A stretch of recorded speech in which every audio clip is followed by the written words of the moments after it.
गर्मी में सास बहू की खेत में बिना बिजली वाली ठंडी रसोई। दोपहर की तेज गर्मी में छोटा सा मिट्टी का घर पूरी तरह तप रहा है। घर की छोटी सी रसोई में तीनों बहुएं शिल्पा, दिव्या और नेहा एक साथ खाना बना रही होती हैं। रसोई इतनी छोटी होती है कि दो लोग खड़े हो जाएं तो घुटन होने लगे। चूल्हे की आग से भट्टी जैसा लग रहा होता है।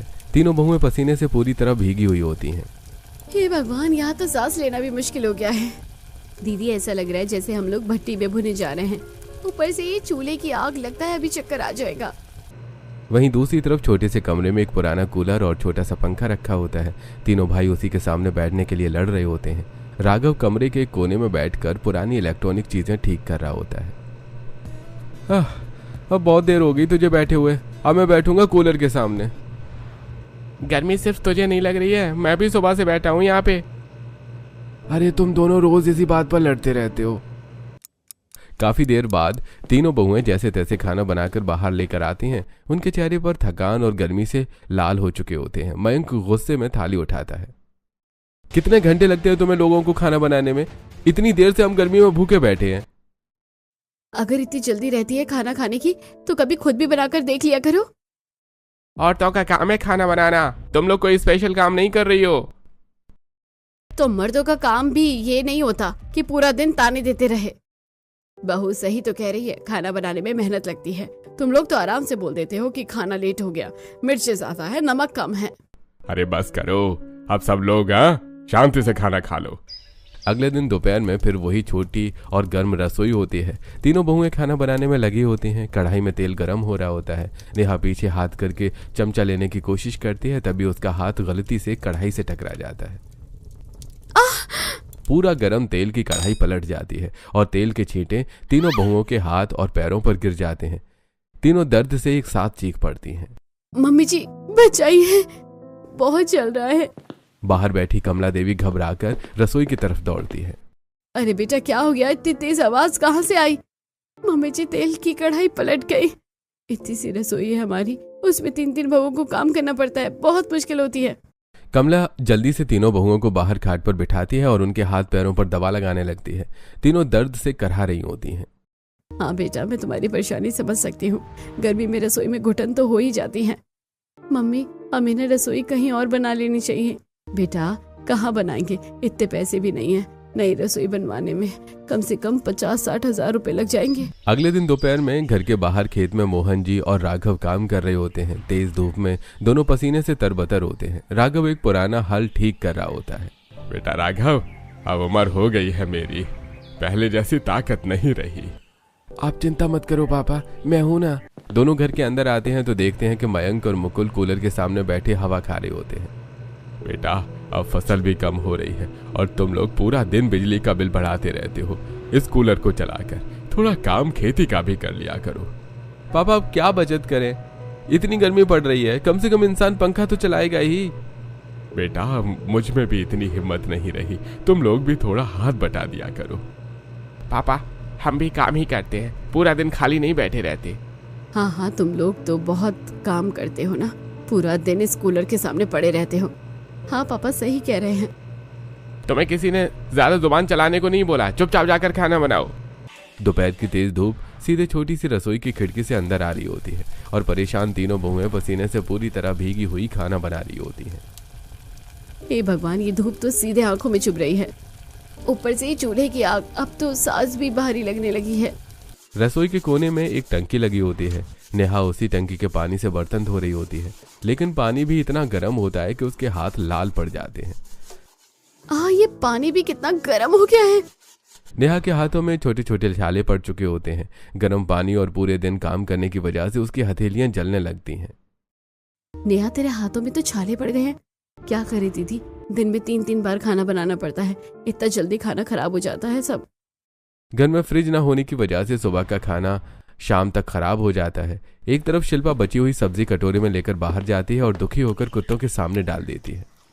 हमारे पास खुद खाने के पैसे नहीं हैं, ऊपर से इतना खाना खराब हो जाता है। बाहर कुत्ते खाना खाने लगते हैं और शिल्पा की आंखें भर आती हैं। अंदर बाल्टी में रखा पानी भी गर्म हो चुका होता है। मुकुल गिलास में पानी भरकर पीता है और तुरंत मुंह बना लेता है। अरे ये पानी है या उबला हुआ गरम सूप? बेटा, फ्रिज होता तो पानी ठंडा भी रहता, लेकिन अभी तो जैसे तैसे काम चलाना पड़ रहा है। ज्यादा गर्मी की वजह से तीनों बहुओं की हालत खराब होने लगती है। उनके चेहरों पर घमौरियां निकल आई होती हैं, कभी चक्कर आते, कभी कमजोरी महसूस होती। नेहा अचानक दीवार पकड़ लेती है। अरे नेहा, क्या हुआ? कुछ नहीं दीदी, बस चक्कर सा आ गया था। तुम तीनों की हालत दिन ब दिन खराब होती जा रही है। अगले दिन शाम को राघव बाहर से एक टूटा फूटा पुराना रेडियो लेकर आता है। सब लोग उसे हैरानी से देख रहे होते हैं। राघव जमीन पर बैठकर रेडियो खोल देता है और उसके तार जोड़ने लगता है। राघव काफी देर मेहनत करता है। अचानक रेडियो से खरखराहट की आवाज आती है और फिर गाना बजने लगता है। पूरा परिवार हैरानी से उसे देखने लगता है। धीरे धीरे गाना बजने लगता है। अरे वाह भैया, आप तो बहुत टैलेंटेड है, आपने तो कमाल कर दिया। अरे हाँ, टैलेंट तो मुझ में है। जितनी मेहनत आपने इसमें करी है, इतनी मेहनत रसोई में भी करवा दो। हम पूरा दिन गर्मी में मरते रहते हैं, कुछ ऐसा जुगाड़ कर दो ना। इसमें क्या जुगाड़ करूं, रसोई इतनी छोटी है। मुझे पता है तुम तीनों को कितनी मुश्किल होती है। अगले दिन शिल्पा अपने मायके जाती है। वहां घर के अंदर पंखा चल रहा होता है और शिल्पा आराम से बैठी होती है और उसके चेहरे पर सुकून साफ दिखाई दे रहा होता है। तू तो ऐसे बैठी है जैसे यहाँ आकर कितनी शांति मिल रही है। हाँ मम्मी, वहाँ तो पूरा दिन उस 2x2 के रसोई में काम करते रहो, हम तो बहुत परेशान हो जाते हैं। अगले दिन शिल्पा वापस अपने ससुराल जा रही होती है। रास्ते में खेतों के बीच उसकी नजर एक झोपड़ी जैसी बनी जगह पर पड़ती है। बांस की डंडियों से बनी उस झोपड़ी के ऊपर घास लगी होती है। अंदर लोग आराम से बैठे होते हैं और वहां ठंडक महसूस हो रही होती है। अरे वाह, ये तो बहुत अच्छा आइडिया है। गर्मी में ठंडक करने का कितना बढ़िया तरीका है। घर पहुंचते ही शिल्पा देखती है कि खेत के बीच में खाली जगह पड़ी होती है जहां कुछ भी बोया नहीं गया होता। अरे इसमें क्या बोऊं, कुछ समझ नहीं आ रहा है। बाकी खेत में तो सब्जियां और फसल लग गई है। कुछ सब्जी ही लगा दो। पूरे खेत में सब्जियां हो रही हैं, समझ नहीं आ रहा इसमें क्या लगाऊं। अंदर रसोई में तीनों बहुएं फिर पसीने में तरबतर होकर खाना बना रही होती हैं। तभी शिल्पा मोहन जी की बात सुन लेती है और तुरंत बाहर आ जाती है। पापा जी, आपको इसमें कोई सब्जी लगाने की जरूरत नहीं है, हम इतनी जगह में अपनी रसोई बाहर शिफ्ट कर लेंगे। उसकी बात सुनकर पूरा परिवार हैरानी से उसे देखने लगता है। रसोई बाहर करेंगे कैसे बेटा? बाहर तो और ज्यादा गर्मी है, हवा तेज होगी तो चूल्हा भी नहीं चलेगा। मम्मी जी, अभी जब मैं परसों आ रही थी ना, तो मैंने देखा था गांव में किसी ने बीच में झोपड़ी बना रखी थी और ऊपर घास लगा रखी थी। उसमें बहुत ठंडक महसूस हो रही थी। बेटा, मुझे नहीं लगता ये काम कर पाएगा। शिल्पा उम्मीद भरी नजरों से राघव की तरफ देखने लगती है। आप तुम्हारी मदद करोगे ना राघव? हाँ, मैं तुम्हारी मदद कर दूंगा, जो भी करना हो मुझे बता देना। वहीं मयंक और मुकुल दोनों हंसने लगते हैं। ओहो, हमारे घर में तो आइंस्टाइन आ गया। अब यह कोई नई इन्वेंशन करेगी। दोनों भाई मजाक उड़ाकर हंसते रहते हैं, लेकिन तीनों बहुओं के चेहरे पर अलग ही हौसला दिखाई दे रहा होता है। हाँ हाँ, दीदी सही तो कह रही है, बाहर रसोई बन जाएगी तो कम से कम थोड़ा खुला तो रहेगा। अगली सुबह तेज धूप निकलते ही तीनों बहुएं खेत के बीच खाली पड़ी जगह पर काम शुरू कर देती हैं। राघव भी उनके साथ खड़ा होता है। चारों तरफ गर्म हवा चल रही होती है, लेकिन फिर भी तीनों बहुओं के चेहरे पर उम्मीद दिखाई दे रही होती है। राघव बैम्बू की लंबी लकड़ियां जमीन में गाड़ रहा होता है और तीनों बहुएं उन्हें पकड़कर सीधा कर रही होती हैं। थोड़ा और कसकर पकड़ो दिव्या, नहीं तो टेढ़ा हो जाएगा। हाँ दीदी, आज चाहे जितनी मेहनत करनी पड़े, ये रसोई बनकर ही रहेगी। कम से कम यहाँ खुली हवा तो मिलेगी। राघव ऊपर चढ़कर रस्सियों से बैम्बू की लकड़ियां बांधने लगता है। नीचे से तीनों बहुएं उसे घास पकड़ाकर दे रही होती हैं ताकि वो ऊपर छत बना सके। नेहा, जरा वो रस्सी देना। ये लो। थोड़ी देर बाद झोपड़ी जैसा ढांचा तैयार होने लगता है। नीचे मिट्टी से छोटा सा चूल्हा भी बना दिया जाता है। तीनों बहुएं खुश होकर लकड़ियां डालकर चूल्हा जलाने की कोशिश करती हैं। बस एक बार आग जल जाए फिर मजा आ जाएगा। तभी घर के अंदर बैठे मयंक और मुकुल जोर जोर से आवाज लगाने लगते हैं। अरे खाना दे दो, कितने घंटे लगेंगे? ये अपना नया काम बाद में कर लेना। आ रहे हैं, बस थोड़ा सा काम बाकी है। अंदर बैठे दोनों भाई गुस्से में एक दूसरे को देखने लगते हैं। इन्हें तो सबक सिखाना पड़ेगा। इस खुली रसोई और मेहनत ने हमारा दिमाग खराब कर दिया है। हाँ, बताना पड़ेगा असली सच्चाई क्या होती है। दोनों भाई हाथ में लंबी डंडियां लेकर बाहर निकलते हैं। तीनों बहुएं कुछ समझ पाती इससे पहले दोनों झोपड़ी के चारों तरफ डंडे मारना शुरू कर देते हैं। पूरी बैम्बू की झोपड़ी हिलते हिलते नीचे गिर जाती है। ऊपर लगी घास एक तरफ बिखर जाती है। नीचे बना चूल्हा टूटकर दब जाता है। पास रखे मिट्टी के मटके भी टूटकर बिखर जाते हैं। तीनों बहुएं हैरानी से सब देखती हैं। ये क्या कर दिया आप लोगों ने? हमारी सारी मेहनत पर पानी फेर दिया।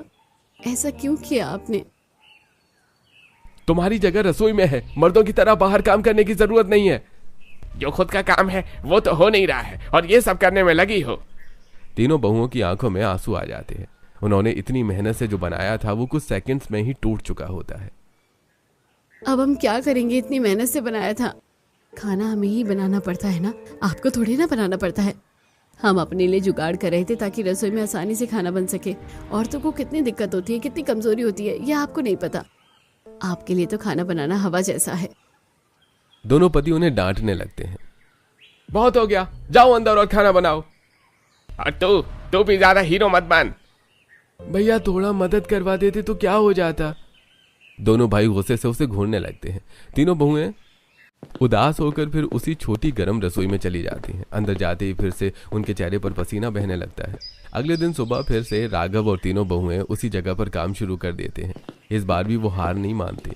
फिर से बैम्बू की लकड़ियां गाड़ी जाती हैं, ऊपर घास बांधी जाती है और नीचे दोबारा चूल्हा बनाया जाता है। इस बार हमें इसे और मजबूत बनाना पड़ेगा। हाँ, इस बार जल्दी नहीं टूटेगा। चूल्हा बनाकर वो उसे जलाने की कोशिश करते हैं, लेकिन तेज लू चल रही होती है। गर्म हवा इतनी तेज होती है कि आग बार बार बुझ जाती है। ऐसे काम नहीं चलेगा, यहाँ तो बहुत तेज गर्म हवा चल रही है। इतनी तेज हवा में ना खाना बनेगा ना हमें आराम मिलेगा, हमारी तबीयत और खराब हो जाएगी। जुगाड़ तो फेल हो गया, इसमें कुछ और जोड़ना पड़ेगा ताकि गर्म हवा अंदर ना आ जाए। पास में लगे नल से नेहा बाल्टी में पानी भर रही होती है। अचानक उसके दिमाग में एक आइडिया आता है और उसकी आंखें चमक उठती हैं। अरे एक मिनट, क्या हुआ? क्यों ना हम नल के पास गड्ढा करें और वहां से पाइपलाइन जोड़ दें। नेहा तुरंत राघव के पास जाती है। देखो, ये जो पीछे नल है ना, इसके साइड में गड्ढा करेंगे और यहाँ से पाइपलाइन बनाकर अपनी रसोई तक ले जाएंगे। इससे ठंडी हवा का जुगाड़ हो सकता है। लेकिन कैसे? पाइप मिट्टी के अंदर रहेगा तो पानी और मिट्टी की ठंडक से हवा थोड़ी थोड़ी ठंडी हो जाएगी। राघव अचानक खुश होकर मुस्कुराने लगता है। हाँ, तुम एकदम करेक्ट कह रही हो और मेरे पास भी एक आइडिया है। मैं कबाड़ी बाजार से खाली बोतलें ले आऊंगा, हम पाइप को बोतलों के अंदर घुसा देंगे। वाह, आप तो बहुत ही स्मार्ट हो। तभी वहां से गुजरते हुए मयंक और मुकुल दोनों उन्हें देखकर हंसने लगते हैं। अरे लगे रहो, एक दिन अवार्ड जरूर मिलेगा तुम्हें इस इन्वेंशन के लिए। हर एक गांव के बड़े साइंटिस्ट बन गए हो तुम लोग, हैं? अगली सुबह राघव कबाड़ी बाजार से बहुत सारी खाली कोल्ड ड्रिंक की बोतलें लेकर आता है। खेत वाली रसोई के पास तीनों बहुएं पहले से खड़ी होती हैं। चारों तरफ गर्मी तो होती है, लेकिन इस बार सबके चेहरे पर उत्साह दिखाई दे रहा होता है। देखो, जितनी बोतलें मिली सब ले आया। बस अब हमारा आइडिया जरूर काम करेगा। राघव जमीन में लंबा गड्ढा खोदने लगता है। वहीं नेहा गड्ढे के अंदर पाइप फिट कर रही होती है। दिव्या और शिल्पा बोतलों के पीछे वाले हिस्से काट रही होती हैं। इतनी सारी बोतलें पहली बार काम आ रही हैं। कबाड़ भी कभी कभी खजाना बन जाता है। राघव नल के पास एक छोटी मोटर फिट कर देता है। मोटर चालू होते ही पाइप में लगातार पानी चलने लगता है। अब तीनों बहुएं बोतलों को एक दूसरे से जोड़कर लंबी पाइपलाइन बनाने लगती हैं। पाइप को बोतलों के अंदर अच्छे से घुसाओ, तभी वहाँ सही हवा आएगी। 2 बड़ी पाइपलाइन तैयार हो जाती हैं। वो दोनों पाइपलाइन नल से जोड़कर खेत वाली रसोई तक ले जाते हैं। एक तरफ छोटी खाट के ऊपर बड़ा मिट्टी का घड़ा रखा होता है, उसके अंदर मोटर फिट की जाती है और सामने बड़ा भोंपू जैसा मुंह बनाया जाता है जिसके अंदर छोटा पंखा लगा दिया जाता है। अब देखना जादू। दूसरी तरफ दूसरे घड़े में पाइप से लगातार पानी चल रहा होता है। जैसे ही पंखे की हवा पानी वाले घड़े से टकराती है, ठंडी हवा बनकर पूरी रसोई में फैलने लगती है। अचानक पूरी झोपड़ी जैसी रसोई में ठंडा ठंडा वातावरण हो जाता है। तेज गर्म हवा की जगह अब ठंडी हवा चलने लगती है। तीनों बहुएं खुशी से उस जुगाड़ू कूलर के सामने खड़ी हो जाती हैं। अरे वाह, कितनी शांति मिल रही है। बड़े दिनों बाद ऐसा लग रहा है जैसे एसी चल रहा है। सच में यार, ये जुगाड़ तो बहुत अच्छा था। तेरे दिमाग में इतना बढ़िया आइडिया यहाँ आया कैसे? जब भगवान रास्ता दिखा देना तो दिमाग अपने आप चलने लगता है। नीचे छोटा चूल्हा रखा होता है। तीनों खाना बनाने की कोशिश करती हैं, लेकिन चूल्हा जल नहीं रहा होता है। लकड़ियां बार बार बुझ जा रही होती हैं क्योंकि ठंडी हवा की नमी लकड़ियों तक पहुंच रही होती है। अरे ये चूल्हा क्यों नहीं जल रहा? हवा की नमी से लकड़ियां गीली हो रही हैं। ठंडक का तो पूरा जुगाड़ हो गया, बस अब चूल्हे की समस्या बाकी है। तीनों बहुएं मिलकर मिट्टी से बड़ा गोल चूल्हा बनाना शुरू करती हैं। चूल्हे में एक तरफ लकड़ी डालने का बड़ा छेद बनाया जाता है और ऊपर 2 गैस बर्नर जैसी जगह बनाई जाती है जहां कढ़ाई रखी जा सके। लकड़ी उधर डालेंगे जिधर से हवा नहीं आ रही। हाँ, अब हवा नीचे चूल्हे तक नहीं पहुंचेगी। थोड़ी देर में बड़ा मिट्टी का चूल्हा तैयार हो जाता है। ऊपर 2 जगह कढ़ाई रखी जाती है और नीचे आराम से आग जलने लगती है। अब तीनों बहुएं आराम से बैठकर खाना बना रही होती हैं। चारों तरफ ठंडी हवा चल रही होती है। पूरा वातावरण पहले से बिल्कुल अलग और सुकून भरा लग रहा होता है। शाम को पूरा परिवार नीचे चटाई बिछाकर उसी खुली रसोई के पास खाना खाने बैठता है। सबको ठंडी हवा बहुत अच्छी लग रही होती है। अरे वाह, तुम लोगों ने तो बड़ा बढ़िया काम कर दिया। यहाँ तो अंदर से ज्यादा मजा आ रहा है। हाँ, एसी और कूलर सब फेल हो गए इसके आगे। अगर इंसान दिमाग लगाना चाहे ना तो कुछ भी हो सकता है। अब ज्यादा भी मत बोलो, तारीफ करते ही चने के झाड़ पर चढ़ गई। धीरे धीरे गर्मी और बढ़ने लगती है। घर के अंदर दोनों भाई दिन रात कूलर चलाते रहते हैं। बिजली का बिल बहुत ज्यादा आने लगता है। एक दिन अचानक कूलर बंद हो जाता है और पंखा भी धीरे धीरे चलने लगता है। अरे ये कूलर बंद कैसे हो गया? लगता है मोटर फूक गई। भीषण गर्मी की वजह से दोनों भाइयों की तबीयत खराब होने लगती है। उन्हें चक्कर आने लगते हैं और वो तेज बुखार चढ़ाता है। अरे बेटा, तुम्हारा शरीर तो जल रहा है। दोनों बहुएं उनकी खूब सेवा करती हैं। कोई नींबू पानी बना रही होती है तो कोई खेत से ताजे फल लेकर आ रही होती है। ये नींबू पानी पी लीजिए, अच्छा लगेगा। खेत के तरबूज और खीरे खाइए, शरीर ठंडा रहेगा। खेतों में अब कई तरह के फल और सब्जियां उग रही होती हैं। दोनों भाई अपनी पत्नियों को देखकर शर्मिंदा महसूस करने लगते हैं। अरे हमने तो इनकी मेहनत पर पानी फेर दिया था और आज देखो हमारी इतनी हालत खराब होने के बाद भी यही हमारा सहारा बनी हुई हैं। सच में हम बहुत गलत थे। अब दोनों भाई धीरे धीरे बदलने लगते हैं। कभी खेत से सब्जियां तोड़कर लाते हैं तो कभी बहुओं की मदद करने लगते हैं। ये लो, आज खेत से ताजी भिंडी तोड़कर लाया हूँ। अगले दिन सुबह तीनों बहुएं खेत से ताजी सब्जियां तोड़ रही होती हैं। फिर उन्हें रसोई में लाकर नीचे फैला देती हैं। 2 बहू खाट पर बैठाकर आराम से सब्जियां काट रही होती हैं और पास में बहू रोटियां सेक रही होती है। ठंडे पानी के लिए भी उन्होंने नया जुगाड़ बना लिया होता है। मिट्टी को गीला करके उसमें 2 बड़े गड्ढे बनाए जाते हैं और अंदर 2 बड़े घड़े रखे जाते हैं। अब ये पानी जल्दी गर्म नहीं होगा। एक घड़े में ताज़ा पानी भरा जाता है। गीली मिट्टी की ठंडक से पानी इतना ठंडा हो जाता है कि पीते ही बर्फ जैसा एहसास होता है। अरे वाह, ये तो बिल्कुल फ्रिज के पानी जैसा है। अब सच में गर्मी से राहत मिलने लगी है। अब पूरा परिवार उसी खुली ठंडी रसोई में बैठकर हंसते मुस्कुराते खाना खा रहा होता है। गर्मी अब पहले जैसी तकलीफ नहीं दे रही थी। खेत वाली ठंडी रसोई के एक कोने में तीनों बहुएं मिट्टी का एक बहुत बड़ा घड़ा रखती हैं। फिर वे पूरे घड़े को गीली मिट्टी और पानी से अच्छी तरह भिगो देती हैं। आसपास की हवा उस गीले घड़े से टकराकर अंदर हल्की ठंडक बना रही होती है। बस इसे हमेशा गीला रखना पड़ेगा, तभी अंदर ठंडक बनी रहेगी।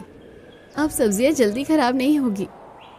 तीनों बहुएं बनी हुई सब्जियां उस बड़े घर के अंदर रखने लगती हैं। अंदर ठंडक होने की वजह से सब्जियां ताज़ी बनी रहती हैं। अब सुबह की रखी सब्जियां शाम तक खराब नहीं होती। पहले तो शाम तक सब कुछ खराब हो जाता था, अब देखो कितना ताज़ा लग रहा है।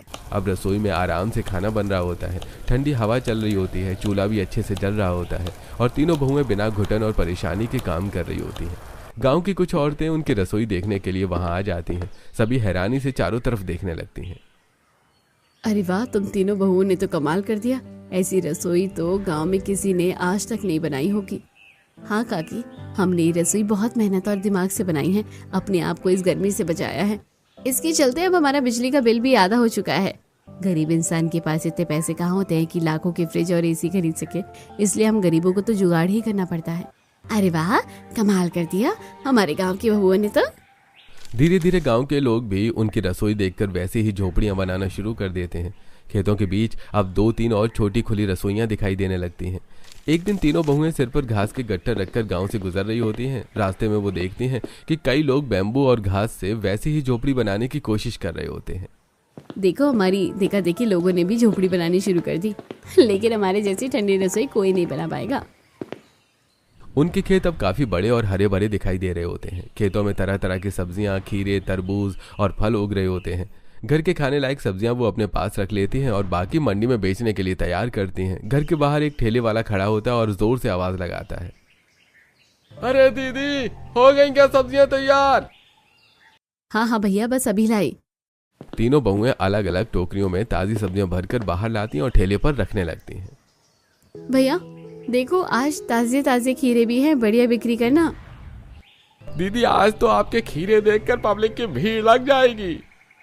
ठेले वाला खुशी खुशी सारी सब्जियां लेकर मंडी चला जाता है। शाम को वो वापस आकर उन्हें पैसे देता है। दीदी, आज तो सारी सब्जियां हाथों हाथ बिक गई। सच में? अरे आपकी सब्जियां इतनी ताजी होती है कि लोग खुद पूछ पूछ कर खरीदते हैं। अब तीनों बहुएं अपनी मेहनत और समझदारी से घर चलाने में मदद कर रही होती हैं। गर्मी से राहत भी मिल चुकी होती है और सब्जियों से अच्छी कमाई भी होने लगी होती है। घर के पीछे खुले आंगन में 2 गाय बंधी होती हैं। सुबह सुबह हल्की धूप में तीनों बहुएं गाय को चारा डाल रही होती हैं। पास में मिट्टी के बड़े बर्तन रखे होते हैं।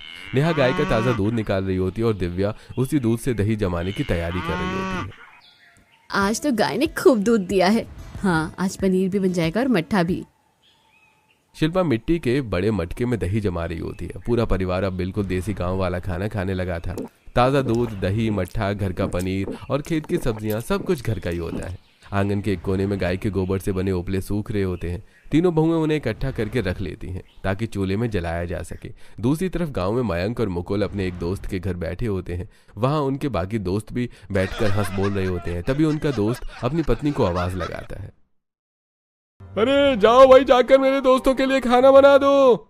उसकी पत्नी सभी के सामने गुस्से से उसे देखने लगती है। क्यों, तुम्हारी नौकरानी हूँ क्या मैं? औरतों का काम सिर्फ रसोई तक सीमित नहीं होता, समझे ना? पूरे कमरे में सन्नाटा छा जाता है। दोस्त की सबके सामने बेइज्जती हो जाती है। मयंक और मुकुल एक दूसरे को देखने लगते हैं। उन्हें अपनी पत्नियों के साथ किया व्यवहार याद आने लगता है। थोड़ी देर बाद दोनों भाई रास्ते से घर की तरफ लौट रहे होते हैं। यार, हमारी बीवियां तो उनकी बीवियों से कहीं ज्यादा अच्छी हैं। हाँ यार, हम कितना कुछ कह देते हैं उन्हें, लेकिन उन्होंने कभी पलट कर जवाब नहीं दिया और ना ही कभी 4 लोगों में हमारी ऐसी बेइज्जती की। हाँ, हमें भी अपनी आदत सुधार लेनी चाहिए, इससे पहले हमारे भी ऐसा हाल हो जाए। उस दिन के बाद दोनों बेटे सच में बदलने लगते हैं। अब वो मोहन जी के साथ खेत में काम करवाने लगे होते हैं। अरे वाह, तुम दोनों की अकल कैसे ठिकाने आ गई। वही अब तो बड़े कमेरे बन रहे हो। हाँ पापा, अब समझ आ गया है कि समय के साथ अपने काम धंधे पर लग जाना चाहिए। एक दिन राघव गांव के बाहर वाली सड़क पर सीटी बजाते हुए जा रहा होता है। तभी उसकी सड़क के किनारे खड़ी एक बड़ी महंगी कार पर नजर पड़ती है। कार के पास लगभग 25 साल का लड़का खड़ा होता है जिसने ब्रांडेड कपड़े और महंगी घड़ी पहन रखी होती है। वो बार बार फोन कर रहा होता है और परेशान दिखाई दे रहा होता है। क्या हुआ भैया, कोई दिक्कत है क्या? हाँ, यहाँ कोई मैकेनिक है क्या? मेरी कार अचानक बंद हो गई। नहीं, पूरे गांव में एक भी मैकेनिक नहीं है। अरे, क्या आप मेरी मदद कर सकते हो? मुझे गाड़ी स्टार्ट करके वापस जाना था। राघव कार का बोनट खोलकर अंदर देखने लगता है। थोड़ी देर में उसे दिक्कत समझ आ जाती है और वो कुछ तार ठीक कर देता है। अचानक कार स्टार्ट हो जाती है। अरे वाह, आपने तो बहुत जल्दी गाड़ी ठीक कर दी। आप मैकेनिक का काम करते हो क्या? अरे नहीं, मुझे तो बस इलेक्ट्रॉनिक चीजों से अलग ही तरह का प्यार है। भैया, क्या मैं आपके घर चल सकता हूँ? मुझे बहुत जोर से प्यास लगी है, गाड़ी में पानी भी नहीं है और यहाँ कोई दुकान भी नहीं दिख रही है। हाँ जरूर, मेरा घर पास में ही है। राघव उसे अपने घर लेकर आता है। खेत वाली ठंडी रसोई के अंदर खाट पड़ी होती है। राघव योगेश को वहीं बिठा देता है। पास में नेहा मिट्टी वाले गड्ढे से मटका निकालकर पानी भर रही होती है। आप जमीन से पानी निकाल रही हो क्या? अरे नहीं, हमने गड्ढे के अंदर बड़े बड़े मटके रखे हैं। हमारे पास इतने पैसे नहीं है कि फ्रिज ले आए, तो जुगाड़ से ही गर्मियों को बचने का उपाय बना रखा है। नेहा उस मटके का ठंडा पानी देती है। योगेश धीरे धीरे पानी पीता है और उसका चेहरा खिल उठता है। अरे वाह, कितना मजा आ रहा है ये पानी पीने में। मटके की मिट्टी की खुशबू कितनी अच्छी लग रही है।